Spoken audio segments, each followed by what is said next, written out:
ఆకాశవాణి ప్రాంతీయ వార్తలు చదువుతున్నది కేసుగుణ. ముఖ్యాంశాలు. ఆంధ్రప్రదేశ్లో కాలుష్యాన్ని నికర స్థాయికి తగ్గించేందుకు చర్యలు తీసుకోవాలని ముఖ్యమంత్రి నారా చంద్రబాబు నాయుడు అధికారులను ఆదేశించారు. తెలంగాణలోని మహిళా స్వయం సహాయక సంఘాలకు వడ్డీ లేని రుణాల పథకం కింద 304 కోట్ల రూపాయలను విడుదల చేశామని ఉప ముఖ్యమంత్రి మల్లు భట్టి విక్రమార్క తెలిపారు. రైతుల సంక్షేమమే లక్ష్యంగా రైతన్న మీకోసం కార్యక్రమాన్ని ఆంధ్రప్రదేశ్ ప్రభుత్వం నిర్వహిస్తోందని వ్యవసాయ శాఖ మంత్రి కె అచ్చెన్నాయుడు పేర్కొన్నారు. విద్యార్థులకు విలువలతో కూడిన విద్యను అందించేందుకు ప్రభుత్వం చర్యలు తీసుకుంటోందని ఆంధ్రప్రదేశ్ విద్యాశాఖ మంత్రి నారా లోకేష్ తెలిపారు. ఆంధ్రప్రదేశ్ రాష్ట్ర అంచనాల కమిటీ ఈ రోజు నుంచి ఈ నెల 29వ తేదీ వరకు ఉత్తరాంధ్ర జిల్లాల్లో పర్యటించనుంది. వార్తల వివరాలు. ఆంధ్రప్రదేశ్లోని అన్ని ప్రాంతాల్లో కాలుష్యాన్ని నికర స్థాయికి తగ్గించేందుకు చర్యలు తీసుకోవాలని ముఖ్యమంత్రి నారా చంద్రబాబు నాయుడు అధికారులను ఆదేశించారు. అమరావతిలోని రాష్ట్ర సచివాలయంలో కాలుష్య నియంత్రణ మండలిపై సంబంధిత అధికారులతో ముఖ్యమంత్రి నిన్న సమీక్ష నిర్వహించారు. ఈ సందర్భంగా ముఖ్యమంత్రి మాట్లాడుతూ అన్ని రకాల ప్లాస్టిక్ వ్యర్థాలను నాశనం చేసేందుకు ఒక విధానపరమైన నిర్ణయం తీసుకోవాలని సూచించారు. ప్లాస్టిక్ విషయంలో ప్రత్యేక శ్రద్ధ తీసుకుంటూ ఏకవినియోగ ప్లాస్టిక్ వాడకం తగ్గించేలా పట్టణ, గ్రామీణ ప్రాంతాల్లో ప్రత్యేక చర్యలు తీసుకోవాలన్నారు. గాలి నాణ్యతను అన్ని కోణాల్లో విశ్లేషించేందుకు నూతన సాంకేతికతను వినియోగించుకోవాలని ముఖ్యమంత్రి అధికారులకు దిశానిర్దేశం చేశారు. తెలంగాణలోని మహిళా స్వయం సహాయక సంఘాలకు వడ్డీ లేని రుణాల పథకం కింద 304 కోట్ల రూపాయలను విడుదల చేశామని ఉప ముఖ్యమంత్రి మల్లు భట్టి విక్రమార్క తెలిపారు. సహాయక సంఘాలకు నిధుల పంపిణీపై హైదరాబాద్ నుంచి జిల్లా గ్రామీణాభివృద్ది విభాగం అధికారులతో దృశ్య మాధ్యమం ద్వారా సమావేశాన్ని నిన్న నిర్వహించారు. ఈ సందర్భంగా భట్టి విక్రమార్క మాట్లాడుతూ మహిళల అభివృద్దికి దోహదం చేసే పథకాలను అమలు చేస్తున్నామన్నారు. వడ్డీ లేని రుణాల పథకం ద్వారా 3,05,098 సంఘాలు లబ్ది పొందనున్నాయని తెలిపారు. స్వయం సహాయక సంఘాలకు సంబంధిత చెక్కులను జిల్లా కలెక్టర్ల ఆధ్వర్యంలో రాష్ట్ర వ్యాప్తంగా అన్ని నియోజకవర్గ కేంద్రాల్లో ఈ రోజు నుంచి పంపిణీ చేయాలని ఉప ముఖ్యమంత్రి ఆదేశించారు. రైతుల సంక్షేమమే లక్ష్యంగా రైతన్న మీకోసం కార్యక్రమాన్ని ఆంధ్రప్రదేశ్ ప్రభుత్వం నిర్వహిస్తోందని వ్యవసాయ శాఖ మంత్రి కె అచ్చెన్నాయుడు తెలిపారు. కృష్ణా జిల్లా ఘంటసాల కృషి విజ్ఞాన కేంద్రంలో రైతన్న మీకోసం కార్యక్రమాన్ని మంత్రి నిన్న ప్రారంభించారు. ఈ సందర్భంగా ఆయన మాట్లాడుతూ నీటి భద్రత, డిమాండ్ ఆధారిత పంటల సాగు వంటి అంశాలపై ఈ నెల 29 వరకు అవగాహన కార్యక్రమాలు నిర్వహిస్తామన్నారు. రైతుల కోసం ప్రత్యేకంగా వ్యవసాయ యాప్ను అందుబాటులోకి తెచ్చామని, అందరూ ఈ యాప్ను వినియోగించుకోవాలని మంత్రి తెలియజేస్తూ, రైతు కోసం ఒక యాప్ తయారు చేశాం. ప్రతి రైతు ఆ యాప్ డౌన్లోడ్ చేసుకోండి.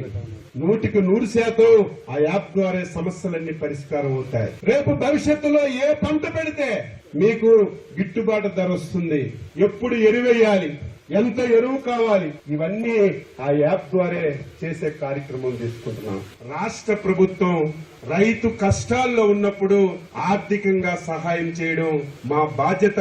ఆ బాధ్యతని మేము నిర్వహిస్తున్నాము, భవిష్యత్తులో కూడా నిర్వహిస్తాం. ఆంధ్రప్రదేశ్లోని రాయలసీమ ప్రాంతాన్ని ఆర్థికంగా అభివృద్ది చేసేలా ప్రణాళికలు రూపొందిస్తున్నామని ఆర్థిక శాఖ మంత్రి పయ్యావుల కేశవ్ అన్నారు.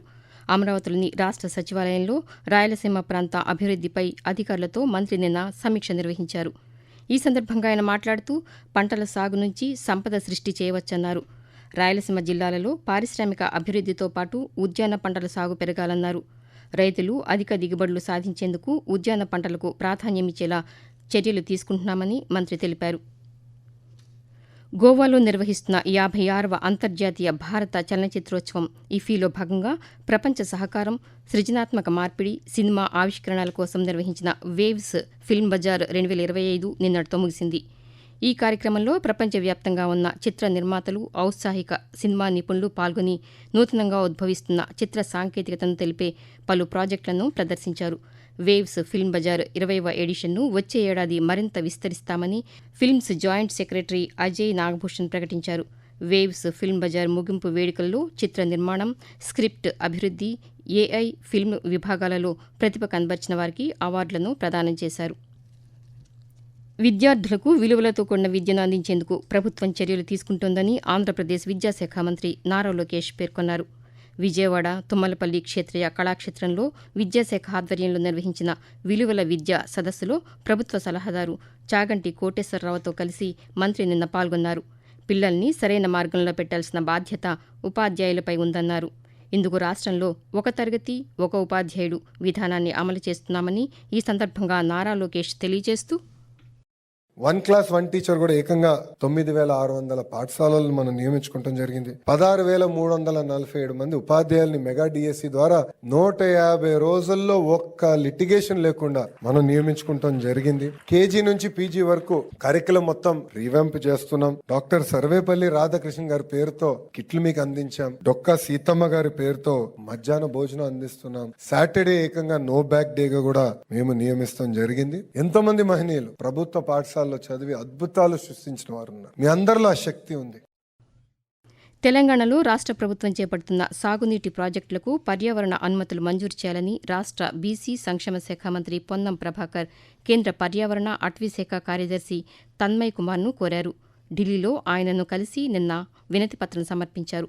ప్రాజెక్టులకు త్వరగా అనుమతులు మంజూరు చేస్తే ప్రజలకు తాగు సాగునీరు అందించే అవకాశాలు పెరుగుతాయని, అందుకు అవసరమైన చర్యలు తీసుకోవాలని కోరారు.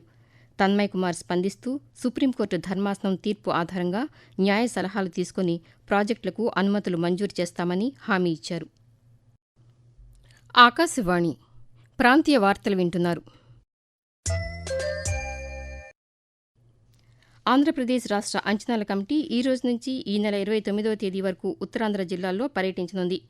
4 రోజుల పర్యటనలో భాగంగా చైర్మన్ వి జోగేశ్వరరావు అధ్యక్షతన పలువురు శాసనసభ్యులు గల కమిటీ ఉత్తరాంధ్ర పరిధిలోని విశాఖపట్నం, విజయనగరం, శ్రీకాకుళం జిల్లాల్లో పర్యటిస్తుంది.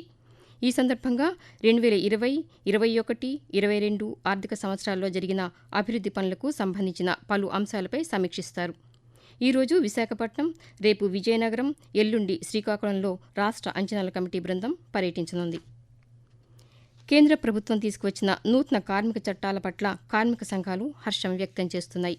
ఈ చట్టాల ద్వారా కార్మికులకు వేతనం, అధిక పని గంటలు వంటి అంశాలు మరింత సరళీకృతం చేశారని విశాఖపట్నానికి చెందిన కార్మిక నాయకులు తెలియజేస్తూ కేంద్ర ప్రభుత్వం ఏదైతే 4 లేబర్ కోడ్లు తీసుకొచ్చి చాలా కాలంగా అపోజ్ చేస్తున్నారు. 44 చట్టాలను తీసుకొచ్చి 4 కోడ్లు చేద్దాం అనుకున్నారు. అది 29 చట్టాలు తీసుకొచ్చారు. 29 చట్టాలని చూపించడానికి అన్ని బాగానే ఉన్నాయి. ఐటీ సెక్టర్ కానీ, బీడీ సెక్టర్ కానీ, లేదా జిగ్ వర్కర్స్ కానీ, లేదా ప్లాంటేషన్ వర్కర్స్ కానీ, ఇట్లాంటివన్నీ కూడా రకరకాలటువంటి ప్రయోజనాలు కల్పించాలని చెప్పన్నారు. అది ఖచ్చితంగా అమలయ్యేటట్టు, అది ఏదైతే మీరు ట్రూ స్పిరిట్ తో తీసుకొచ్చారో ఆ ఉన్నటువంటి అన్ని సక్రమంగా అమలయ్యేటట్టు చేయాలి. ఈ భారతదేశ అభ్యున్నతికి ఏ విధంగా కృషి చేయాలని చెప్పేటువంటిది వీరన్నింటిలో కూడా కమిటీల్లో కానీ, చట్టసభల్లో కానీ కార్మిక సంఘాలు కూడా విధంగా కార్యక్రమాలు చేపట్టాలని చెప్పి భావిస్తున్నాం. వాతావరణం.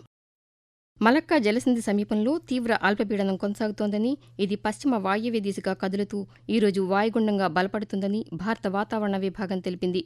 దీని ప్రభావంతో ఆంధ్రప్రదేశ్లోని కొన్ని ప్రాంతాల్లో రానున్న 3 రోజుల పాటు తేలికపాటి నుంచి మోస్తరు వర్షాలు కురిసే అవకాశం ఉందని అమరావతి వాతావరణ కేంద్రం అధికారి ఎం వెంకట్రావు పేర్కొంటూ ఆంధ్రప్రదేశ్ మరి యానంలో దిగువ ట్రోపావరణంలో ఈశాన్య దిశగా గాలులు వీస్తున్నాయి. వీటి ఫలితంగా ఆంధ్రప్రదేశ్ యానంలకు వాతావరణం సూచాడు. ఈ రోజు ఉత్తర కోస్తా ఆంధ్రప్రదేశ్ లో పొడి వాతావరణం ఏర్పడే అవకాశం ఉంది. ఇక దక్షిణ కోస్తా ఆంధ్రప్రదేశ్, రాయలసీమలో ఈ రోజు తేలిపాటి నుంచి మోస్తరు వర్షాలు 1 లేదా 2 చోట్ల కురిసే అవకాశం ఉంది. తెలంగాణలోనూ రానున్న 3 రోజుల పాటు తేలికపాటి నుంచి మోస్తరు వర్షాలు కురిసే అవకాశం ఉందని హైదరాబాద్ వాతావరణ కేంద్రం పేర్కొంది. ప్రాంతీయ వార్తలు ముగించే ముందు ముఖ్యాంశాలు మరొకసారి.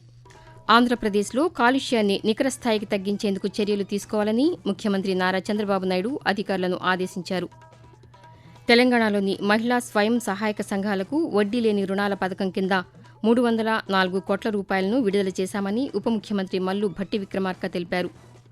రైతుల సంక్షేమమే లక్ష్యంగా రైతన్న మీకోసం కార్యక్రమాన్ని ఆంధ్రప్రదేశ్ ప్రభుత్వం నిర్వహిస్తోందని వ్యవసాయ శాఖ మంత్రి కె అచ్చెన్నాయుడు పేర్కొన్నారు. విద్యార్థులకు విలువలతో కూడిన విద్యను అందించేందుకు ప్రభుత్వం చర్యలు తీసుకుంటోందని ఆంధ్రప్రదేశ్ విద్యాశాఖ మంత్రి నారా లోకేష్ తెలిపారు.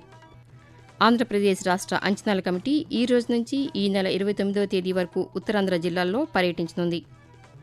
ఆకాశవాణి ప్రాంతీయ వార్తలు ఇంతటితో సమాప్తం. తిరిగి 7 గంటల 5 నిమిషాలకు జాతీయ వార్తలు వింటారు.